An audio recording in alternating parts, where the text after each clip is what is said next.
Hello all and welcome back. So we are going to continue our discussion on recursion, and I'm going to teach you the underlying principle of recursion, that is PMI. Now I hope till now you are getting some idea about recursion, like you are actually feeling how awesome is it, right? So let's say we have to find a factorial. So we don't have to do anything. We just have to call the same function, ask it to give me the answer, and I can just use and multiply it by n and give back my answer. Now yes, these problems can be done iteratively, but few of these problems, like we will still be using recursion to get the mastery. And as we go forward, I'm going to show you more of, I would say, problems which actually can just be done by recursion only, right? So they're a lot easy if we do that via recursion.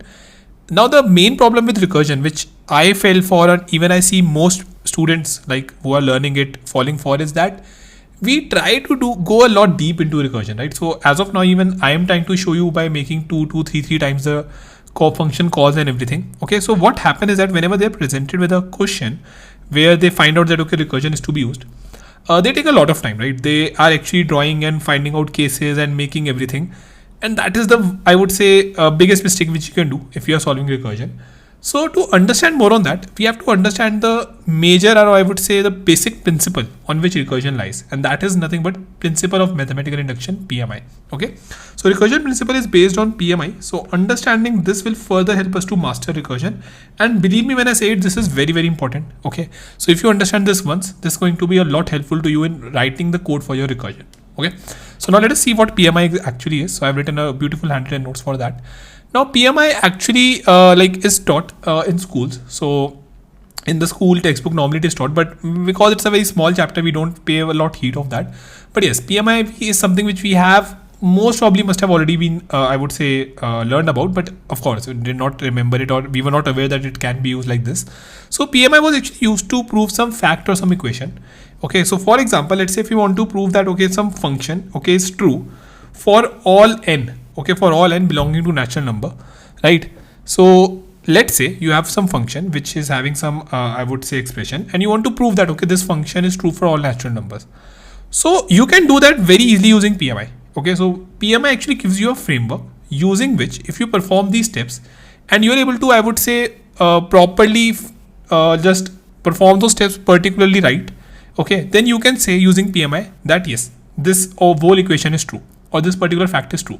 Now let us learn about them. Okay, so the very first, PMI basically says that we can break any of these problem into 3 steps. The very first is prove that f of 0 or f of 1 is true. So basically PMI is asking you to prove one base case, something of a base where it says that you know that it is true. The second and the most important step is actually assume f of k is true. Okay, so k is basically any natural number, so you have to assume.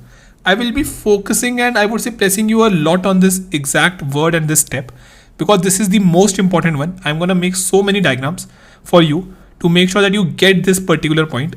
Assume. Okay, you have to assume that f of k is true for any k, which is less than n basically. So we are going to see, I'm going to show you an example. Now using step 2, right, using this step 2, and we have step 1 as well. So using this step 2, where we assume that f of k is true, we can prove that our f of k plus 1 is true. And if you are able to do all these steps, properly, then using the principle of PMI, you can say that yes, your equation or particular code is right. Okay, so let us, of course, I know that it will be still a little unclear and in the air. So let me just try help you to understand this a little bit better. So we are going to prove this particular equation using. So let's say we have sum of n, which we write something like this, right? So sum of n into n plus 1 by 2. Now, how can we say that this is true or not, right? So this is kind of one fact or equation which we are saying that it is true for all natural numbers, right? But how can we prove that? So that is where now PMI will basically kick in. So let us prove this. Let us prove using PMI, right? Great. So the very first thing, so I'm going to just do the steps which I've told you just. Okay, so that is something which we are going to follow, and you will see that how it's going to help you to prove this particular thing. The very first thing is base case. Okay, let us prove for f of 0. Or for that matter, we will prove both for f of 0 and f of 1. Okay. For f of 0, let us see what is the LHS. LHS is going to be summation of 0, which I know is 0. And my RHS, right hand side, And I know it's a little bit maths, but please be with me because this thing will help you to understand a very important concept of recursion, which you will actually be very happy once you solve the question, because it is not normally mentioned, and that's why I think most of the students face the problem. So the right hand side is also 0. Now what this both effectively implies, what these both effectively implies is that LHS is equals to RHS. So I have proved this particular thing for one of the base case, or I have made sure that I'm able to prove this for f of 0, right? In a very similar manner, if I just prove for f of 1 as well, what effectively I'm doing is summation of 1, I know that okay, it's just 1, so it's gonna be 1. RHS, I have the formula. So 1 into 1 plus 1. So I'm just putting in n in this particular formula, nothing else, right? Second, yeah, 1 plus 1 by 2. And if I do this, it is also going to be 1. So I have here also proved that LHS is equals to RHS. Hence, I have proved this particular thing for your f of 0 and f of 1. That is the first step done. Now let's move to the second step. Okay. Second step is actually very, very important, and I would say rather the most important and the difficult most to master when we will do question. But yeah, for the time also, just stay with me and assume. You don't have to question this. So assume, don't question, right? You just have to assume this. Don't question this, please. That f of k, where k can be any natural number again, is true. So you have assumed that your f of k is true, which implies if you are assuming this, then you are assuming that f summation k, okay, is equals to sum of k is equals to k into k plus 1 by 2. Now for a natural number, I am assuming that this is true. Okay, I have still not proved this particular expression. I have not proved that this is right. I have assumed this, and I'm not going to question this, and I'm saying that this is right. Now what PMI says, that if you have these two things, and using these two things, if you can prove, okay, so now we need to prove that f of k plus 1 is true, right? So I have proved for a smaller problem, which was my f of k, I have assumed for a smaller problem, which was my f of k, right? Now I have to solve for the bigger problem, which is k plus 1. Okay, so let us solve this as well.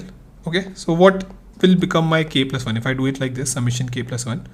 This is going to be something like sum of n. So I'm just fitting in the value of in the first, I would say, equation, which is going to be something like this, k plus 1 into k plus 2 divided by 2, right? So this is something which I'm going to just assume, and this is just I've put k plus 1 here instead of n. Okay, now let us see. Let us solve for LHS first. Now my LHS is going to be something like this, k plus 1. I can write this as k plus 1 plus summation k, right? So I can write summation 5 as 5 plus summation 4. In a similar way we were doing for factorial, but yes, let us think in terms of sum this time. I can write summation of 10, like all the numbers till 10 plus summation n. Now this is k plus 1. This I know, this particular thing I know from 2, right? From step 2 I know, I have assumed that this is true, so I don't have to question it. I know that I can write it like this. So this is where your last step was helping. Okay, just 1 second, I have to correct it. From 2 I can get the value of this particular thing, right? So just let me remove this. Yeah, great. So k into k plus 1 by 2. I know that this is true. PMI says that you have to assume in the second step. You don't have to question this. Now I can just multiply and divide this particular thing by 2, right? So I can write this as k plus 1 into 2 divided by 2. It's one and the same thing. And k into k plus 1 by 2. Now I can take k plus 1 by 2 common from this whole equation. So this is going to become k plus 1 divided by 2. And it's going to be 2 and k. So it's going to be k plus 2. And if you will see, now this is exactly equal to RHS, right? So this is exactly equal to RHS. because what was my RHS in this particular formula? Exactly this thing. So now what I can say is, hence by using principle of mathematical induction, we have proven that summation of n is equals to n into n plus 1 by 2, and that is valid for all n, like for all n belonging to natural numbers. So 1, 2, 5, 500, 10,000, everything, it is true. Okay, so yeah, that is what we have done. Now I know that this will be still a little bit confusing, but let me remove that confusion as well, everyone. So see, now let us go a little bit deep and understand why this works. Now let us go a little deep and understand the working, right? Understand how exactly it works. See, what we have done is something like this, right? I have told you, like, you can think of this very intuitively in form of a building. Like, I have told you that, hey, in my building, this is the ground floor. So I have given you the base. Okay, I have given you the base. And I have shown you the way that, okay, let's say I'm assuming right for 9th floor. Okay, that I've assumed that, okay, I can be on 9th floor. And I have shown you the way that you can take a step from this 9th, from this k to k plus 1. Okay, so we know that we have the base. We also know how to go from a step to another step, right? That is what we have done in the like in the PMI in the next 2 steps. So now I know the base, okay, and how to take a step as well. So don't you think that now I can move forward? So let's say now I have an idea now. So I'm going to write this down as well. So basically, and just stay with me, this all is going to make a lot of sense now. So basically, we know the base, right? We know the base and how to take a step forward as well, and how to take a step forward, which means that is we can keep on taking our steps, Now let me just help you to prove it a little bit more deep. Okay, so let's say I've proved already. Let's say I know that, okay, f of 0 is true, right? So I have proved this already in the previous example as well. Now let's say my k, okay, so the k I can take as any number, right? So let's say k I'm taking as 0, okay, k I'm taking as 0, and I'm proving that f of 0, and let me make it 1 so that it is helpful. So you can think in terms of natural numbers. Yeah. So let's say I've taken f of 1 is equals to true. Now I'm taking my k also as 1. Okay, and I know that, okay, this is gonna be true, right? So f of 1, I am assuming that this is gonna be true as well. Now don't you think that using this thing you can prove for f of 2? You can prove for f of true, right? Because you know f of 1 is true. You have taken k, now you are just proving for k plus 1, right? So your f of 2 is true as well. Now using this thing, using that this f of 2 is true, okay, let me now take my k is equals to 2. Don't you think I can prove for f of 3? Then I can prove for f of 4. And in a similar way, in a similar fashion, I can keep on moving forward and actually go up the way, all the way till n. Because I know taking a single step and proving everything, I can go all the way up to n and finally can prove all these things, right? So this is the exact logic and thing on which recursion also works. So let me just add a page, and now let me give you the 3 steps on using which you can solve each and every question. Okay. So in every recursion question,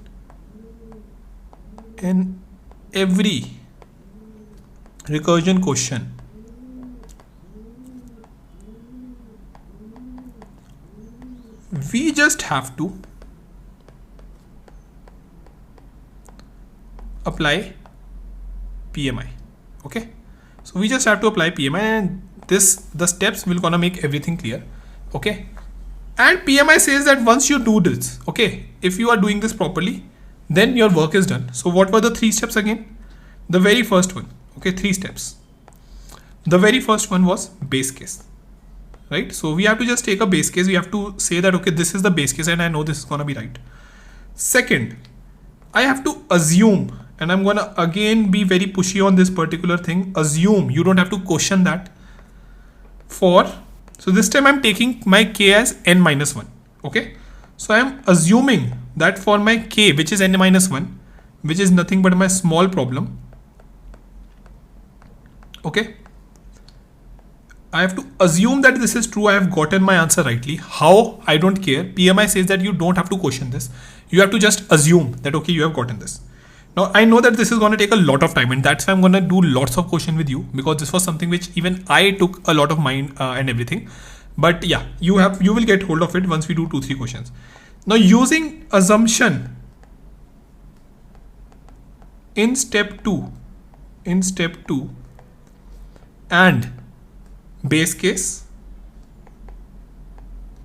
basically just using both these points, we can solve for bigger problem. We can solve for bigger problem. If you have done this work properly, then PMI says that you don't have to worry. If you have followed these steps properly, you don't have to worry. PMI says that you will get your answer. Okay, so you don't actually have to worry on that. Now, we don't actually, in a way, we don't need to. We don't need to draw, okay, those function calls for 1, 2, 3, nothing we have to do. Function calls over and over again.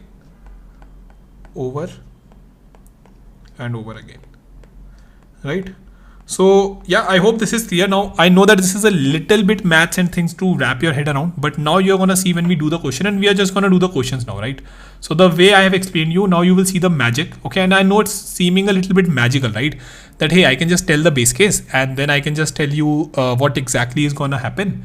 For n-1, you can assume that and you can solve the whole question. Okay.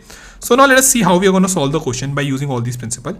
So the question which we are going to do is finding, okay, 2 to the power n for a given n, right? For a given n. So this is just the question which you're going to do using recursion, right? Now let us see exactly what's going to happen. So how I can apply PMI to this understanding. And again, please see this video again. I know this is a little bit, I would say, tricky to wrap your head around. You might be seeing this like a magic or what exactly happened.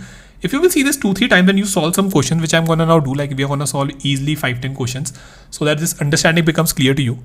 Okay. You will get hold of everything. And again, this question can very well be solved via iteration, but we are going to use recursion. Okay, great. So let me just define a function power 2. Okay.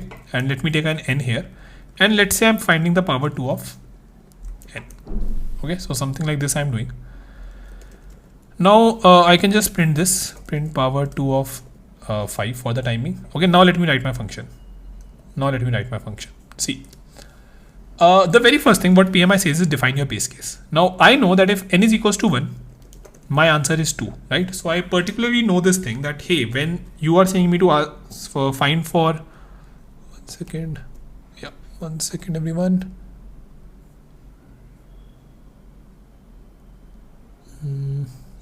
Yeah, cool. So you are asking me to find for 2 to the power n, and I know that, okay, for my base case, when my n is equals to 1, the answer is going to be 2, right? Pretty straightforward base case. Now the next thing, okay, very, very important, again, the most important step. You are going to find the small answer. This small answer is going to be power 2 n-1.